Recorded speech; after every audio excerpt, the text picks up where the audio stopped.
ইউক্রেনের সামরিক ব্যবস্থা ভেতর থেকে ভেঙে পড়ার খবর পাওয়া যাচ্ছে।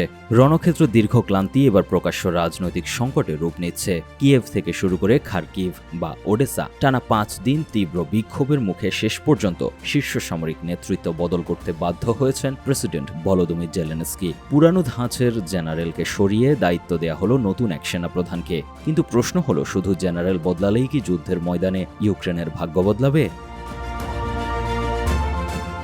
গত 16 জুলাই ইউক্রেনের প্রতিরক্ষা মন্ত্রীকে আকস্মিক বরখাস্ত করার পরে ফুঁসে ওঠে ইউক্রেনের সাধারণ মানুষ। কিয়েভের প্রেসিডেন্ট কার্যালয় থেকে শুরু করে লভিভ, দিনিপ্রোস্ট সহ দেশের বিভিন্ন শহরে শুরু হয় নজিরবিহীন বিক্ষোভ। যুদ্ধকালীন সময়ে সামরিক সিদ্ধান্তের বিরুদ্ধে জনতার এমন প্রকাশ্য অসন্তোষ ছিল বিরল ঘটনা।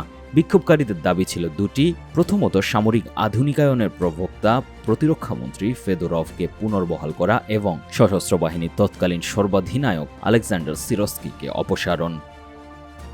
নগদ নিয়ে এলো হার না মানা হার অফার। সর্বনিম্ন 10,000 টাকা রেমিটেন্স নগদে পাঠালে থাকছে স্বর্ণের হার জেতার সুযোগ। অবশেষে জনতার চাপের মুখে নতি স্বীকার করেন প্রেসিডেন্ট জেলেনস্কি। সিরস্কিকে সরিয়ে সশস্ত্র বাহিনীর সর্বাধিনায়ক হিসেবে নিয়োগ দেওয়া হয় 43 বছর বয়সী মেজর জেনারেল মিখাইল দ্রাপাতিকে। 2024 সালের ফেব্রুয়ারিতে দায়িত্ব নেওয়ার পর সিরস্কির নামের সাথে জড়িয়ে আছে বাখমুত প্রতিরক্ষায় ব্যাপক প্রাণহানির মতো বিতর্কিত ইতিহাস। এমনকি তাকে ব্যঙ্গ করে জেনারেল 200 বা মৃত্যুর সংকেত বলেও ডাকা হতো।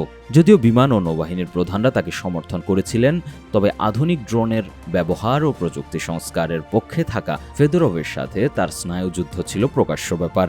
অন্যদিকে নতুন সেনাপ্রধান দ্রৌপদী সম্পূর্ণ ভিন্ন ঘরানার। তিনি সিরস্কির কেন্দ্রীভূত কমান্ডের বিপরীতে অধস্তন কমান্ডারদের স্বাধীনতা ও দ্রুত সিদ্ধান্ত গ্রহণে বিশ্বাসী। লন্ডন ভিত্তিক থিঙ্ক ট্যাঙ্ক রুসির মতে এটি কেবল দুই ব্যক্তির দ্বন্দ্ব নয়, বরং ইউক্রেনের যুদ্ধ কৌশল নিয়ে গভীর এক বিতর্ক। টানা দ্বিতীয়বারের মতো রাস্তার চাপে জেলেনস্কির সিদ্ধান্ত বদল প্রমাণ করে ইউক্রেনের সুশীল সমাজ এখনও জবাবদিহি আদায়ে ভীষণভাবে শক্তিশালী। তবে বিশ্লেষকদের শঙ্কা, যুদ্ধের চরম মুহূর্তে এমন ঘন ঘন সামরিক নেতৃত্ব বদল ফ্রন্টলাইনের অস্থিরতা আরও বাড়িয়ে তুলতে পারে। সিরস্কির বিদায়ের মাধ্যমে ইউক্রেনের সামরিক কমান্ডের দুর্বলতা সবার সামনে উন্মোচিত হয়েছে বলেও মনে করা হচ্ছে।